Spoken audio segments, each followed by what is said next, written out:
Episode 5, the season finale of Season 1 of Amazing Stories, was titled The Rift. When a World War II pilot crashes into modern-day Ohio, a young widow and her stepson are swept in his search for home. Hey, what's going on, everybody, and welcome back to Movie Files. Elliot here with my Season 1 finale of Apple TV Plus, Amazing Stories. We got 5 episodes in the can. I reviewed all 5 of them in the last 5 weeks, and today we're talking about the finale. Before we dive into it, as you can see on the screen now, make sure you give this video a thumbs up. Really helps out the channel, but also really appreciate it. Make sure if you're new to this channel, you subscribe, hit that bell so you don't miss any of my new videos. And last but not least, make sure you're following me on all my other social media accounts. And if and when you've seen this Season 1 finale of Amazing Stories, let me know what you thought of it. We're going to talk about the season and obviously the episodes, but let me know what you thought of this finale and if you would want to see more moving forward from Apple TV Plus and Amazing Stories. So again, we're going to touch on this episode, The Rift, episode 5, the series finale. Season finale, I should say. And also, I'm just going to share I've reviewed the other 4 episodes, but I just want to give you my overall thoughts on what I thought as a whole package, 5 episodes in, and if I would want to see more moving forward. So, The Rift season finale was probably my favorite episode. This and episode 3 were my favorite, but this one by far, within the first 5 minutes, I was locked in. You know, a lot of the previous 4 episodes definitely took its time to kind of get to the meat and the gist of the story, but this one just kicked right off with, we see the stepmom, Marianne, we see Elijah.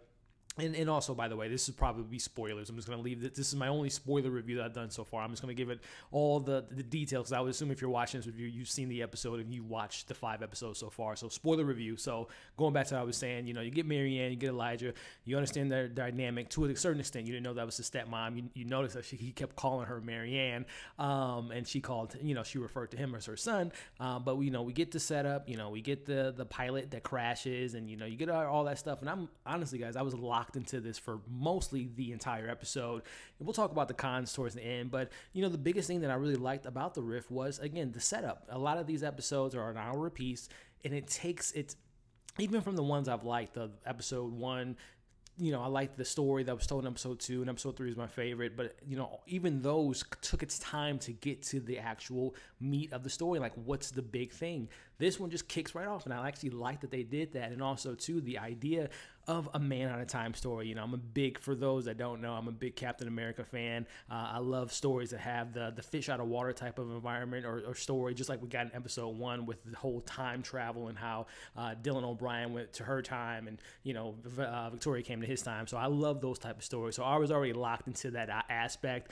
And also, you know, you've seen the stories before, but I kind of like what they were trying to go with. But the biggest thing I liked about this episode was it connected it back to the first episode. What we have, again, as I had mentioned in my first review for this season, I've never seen the original Amazing Stories. I never heard of it until Apple announced it many years ago, or 2 or 3 years ago, whenever they presented this at their, you know, keynote presentation for Apple TV and all that stuff. But one of the biggest things that I was looking forward to was like, oh, are all these stories going to connect? And this one connected to episode 1, and I think, did we have any? I can't remember. I think in the last episode that they referred to the Rift, if I'm not mistaken, but I'm definitely sure that in episode 1, that thing in the sky, the Rift as they referred to in this episode, was connected to what we got in this episode. And that's what I actually liked, that they actually kind of tied the stories together. We get a little bit of information with the Rift. They didn't really explain where it came from. I don't know if they did that in the original Amazing Stories. They explained what the Rift, where it came from and the origins with it, but I like that it tied into the first episode, which is really cool. But as far as the other things I liked about the episode, again, I thought that the idea of someone, again, being brought into our timeline, looking for his family, looking for answers, and particularly his wife, Pauline, I thought that was a nice little storyline.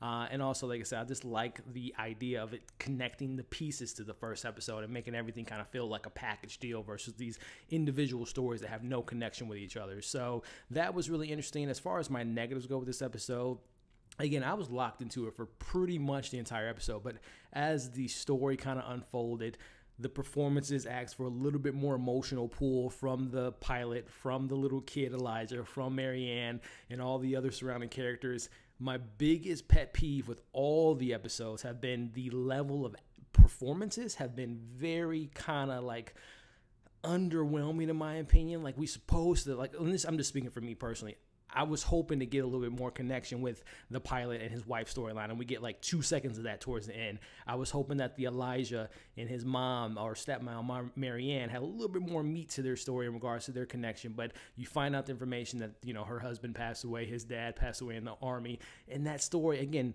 a lot of the things about this season has the intentions are there, right? The themes, the metaphors, whatever you want to call it, have been there.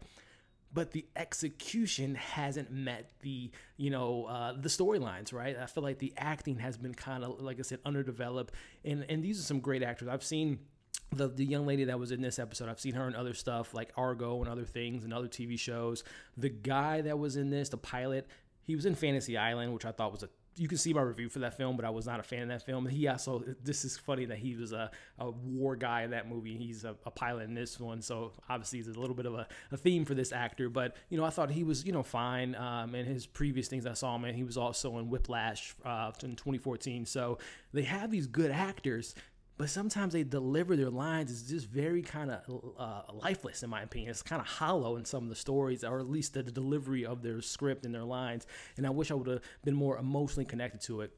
As far as, like I said, another thing that was just a little bit of hit or miss for me was I like the idea of the rift and how they explain that it actually is a different occurrences throughout the time of history in regards to earthquakes and things happening. We think this is natural causes, but in this episode they explain that this rift has happened many other decades. So I like that aspect, but I wish they would have explained more of the rift and where it comes from, and if it actually tied into, again, for those that have watched the original series, Amazing Stories, were those different sightings referred to in the original Amazing Stories? I think one of the rifts took place in the 1970s. I don't know if that's something you guys can answer in the comments below, if that was like a little Easter egg from the original Amazing Stories. Overall thoughts, like I said, just kind of looking at the palette again. I reviewed all 5 episodes, but if I were to rank the episodes as far as like enjoyment level, I would say episode 5, episode 3, episode 1, episode 2, and then episode 4 was my least favorite, Signs of Life. So overall thoughts, wrapping up this final breakdown and review and recap,